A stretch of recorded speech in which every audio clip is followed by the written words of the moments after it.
कहते कि आज के समय में मजबूत देश वही है जिसकी दूसरे देशों की बाजार पर पकड़ हो और उसके प्रोडक्ट दूसरे देशों के बाजार में वहाँ के प्रोडक्ट से ज्यादा बिक रहे हो। पहले ऐसा सिर्फ यूरोप के देश कर पाते थे, फिर चाइना ने भी ये उपलब्धि हासिल कर ली और पिछले 10-12 सालों में इंडिया भी इतनी तेजी से ग्रो हुआ है कि हमारे प्रोडक्ट भी दूसरे देशों की बाजार में सबसे ज्यादा बिक रहे हैं। लेकिन कौन से हैं वो ब्रांड्स? आइए जानते हैं उन ब्रांड्स के बारे में जो दुनिया में कर रहे हैं भारत का नाम। Number 8, Raymond. साल 1925 में रेमंड की स्थापना हुई थी और उसके बाद से ही ये इंडिया के लोगों का पसंदीदा कपड़ों का ब्रांड बना हुआ है और अब हाल ही में ये सिर्फ इंडिया में ही नहीं बल्कि पूरी दुनिया में पसंद किया जाता है। मुंबई के थाने में अपनी पहली ब्रांच खोलने वाला रेमंड भारत की आजादी के बाद पहली बार ग्लोबल मार्केट में पहुंचा और वहां से रेमंड को जो बूस्ट मिला वो कमाल का था। मौजूदा समय में रेमंड 55 से ज्यादा देशों में खरीदा जाता है और इसके ग्लोबल कस्टमर में भारत के बाद दूसरे नंबर पर जापान और अमेरिका है। कनाडा में भी रेमंड की एक बड़ी कस्टमर ग्रुपिंग है और कनाडा में आपको सड़कों पर ही काफी सारे रेमंड के शोरूम मिल जाएंगे। रेमंड पूरी दुनिया में ट्रेड करता है और इसी कारण इसकी वैल्यू अभी बिलियन $।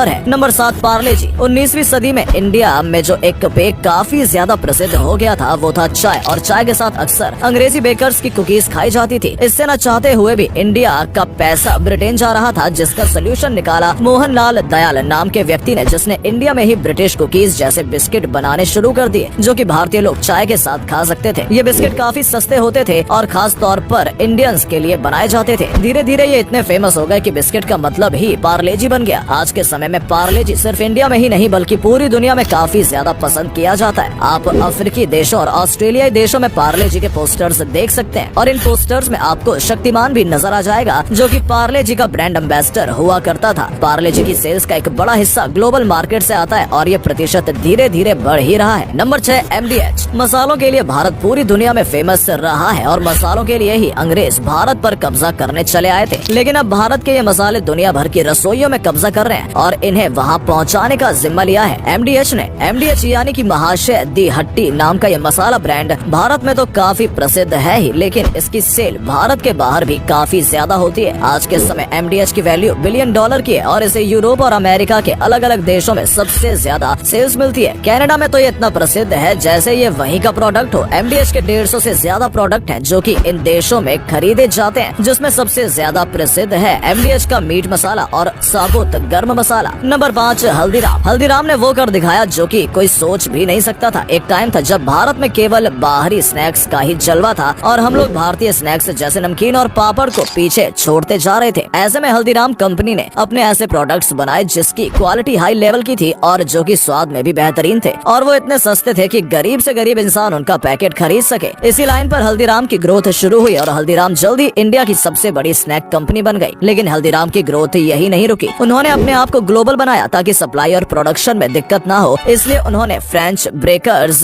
ब्रियोची डोरी से भी हाथ मिला लिया। आपकी जानकारी के लिए बता दें कि ये दुनिया की दूसरी सबसे बड़ी बेकरी की चेन है। आज के समय में हल्दीराम एक ग्लोबल ब्रांड है और इसे सबसे ज्यादा अमेरिका में खरीदा जाता है। वहाँ हल्दीराम के रेस्टोरेंट भी खुल गए हैं और हल्दीराम की नमकीन को विदेशी लोग काफी पसंद कर रहे हैं। इन्हीं सब के कारण हल्दीराम मौजूदा समय में बिलियन $। की कंपनी है। Number 4, Airtel. एयरटेल का पूरा नाम भारतीय एयरटेल लिमिटेड है। आपको याद होगा जियो के आने से पहले एयरटेल भारतीय लोगों की पहली पसंद हुआ करता था। जियो के आने के बाद मार्केट डाउन हुआ और जियो नंबर 1 पर आ गया, लेकिन एयरटेल अभी भी नंबर 2 पर है। इंडिया में एयरटेल नंबर 2 पर है, लेकिन पूरी दुनिया में ये नंबर 4 पर है। पूरी दुनिया में एयरटेल के 50 करोड़ से ज्यादा उपभोक्ता मौजूद हैं और ये सिर्फ इंडिया में ही नहीं बल्कि 18 और देशों में यूज किया जाता है। भारत में नंबर 1 पर मौजूद जियो 100 से अधिक देशों में मौजूद है, लेकिन वो अभी भी एयरटेल जितने बड़े कस्टमर बेस को नहीं उठा पाया है। एयरटेल की टोटल कमाई की बात करें तो इसकी वैल्यू 52 बिलियन $, यानी कि तकरीबन 4,16,413 करोड़ रुपए की है। इसके रेवेन्यू का एक बड़ा हिस्सा ग्लोबल मार्केट से आता है। नंबर 3, अमूल। 1946 में बना अमूल इंडिया का अपना दूध का ब्रांड है और अब सिर्फ अमूल दूध तक ही सीमित नहीं है, इसने पूरे डेयरी मार्केट को अपने कब्जे में कर रखा है। अमूल का सिर्फ एक साल का रेवेन्यू $6.5 बिलियन का है और सबसे अच्छी बात ये है कि ये रेवेन्यू सिर्फ इंडिया से नहीं आया बल्कि ये रेवेन्यू पूरी दुनिया से अमूल के पास आता है। दुनिया में सिर्फ रूस, चीन और यूरोपीय देश ही ऐसे स्थान है जहाँ पर अमूल की सप्लाई नहीं होती, लेकिन इसके अलावा अमूल अफ्रीकी देशों में, मिडिल ईस्ट के सभी बड़े देशों में, इंडिया के सारे पड़ोसी देशों में, कनाडा में, अमेरिका में हर जगह नजर आ जाएगा। गुजरात के लोगों द्वारा बनाई गई ये कंपनी पूरी दुनिया पर राज कर रही है और आने वाले समय में हम अमूल को और भी ज्यादा ग्रो करते हुए देख सकते हैं। Number 2, MRF। MRF का नाम तो आप सभी ने सुना ही होगा। टायर बनाने वाली इस कंपनी का नाम या तो हम क्रिकेट देखकर सुनते आते हैं या फिर तब जब हमें अपनी गाड़ी के टायर बदलवाने निकलवाने हो। लेकिन क्या आपको पता है MRF का नाम सिर्फ भारत में ही नहीं पूरी दुनिया में लिया जाता है। MRF की शुरुआत चेन्नई से हुई थी और वहीं इसका नाम मद्रास रबर फैक्ट्री यानी कि MRF रखा गया था। अभी के समय MRF की वैल्यू 2 बिलियन से भी ज्यादा है। पूरी दुनिया में MRF की सप्लाई होती है, जिसमें प्रमुख देश ऑस्ट्रेलिया, अमेरिका और अफ्रीका महाद्वीप में मौजूद है। अगर आप विदेशों में जाएं तो आपको अलग अलग गाड़ियों में MRF के टायर नजर आ जाएंगे। Number 1, Tata Motors. चाहे आप दुबई की सड़कों पर निकल जाएं या आप ऑस्ट्रेलिया की सड़कों पर हो, आपको एक चीज जो हैरान कर देगी वो है टाटा की गाड़ियाँ। टाटा की गाड़ियों को दुनिया के लगभग हर कोने में काफी पसंद किया जाता है। मिडिल ईस्ट के देशों और अफ्रीका के देशों में वो लोग टाटा पर बहुत ही ज्यादा भरोसा करते हैं। इसका सबसे बड़ा कारण है टाटा के ब्रांड से लोगों का सुरक्षा महसूस करना। जब से टाटा समूह ने जैगुआर को अपने अधिकार में लिया है, तब से टाटा मोटर्स का नाम और भी तेजी से फैला है।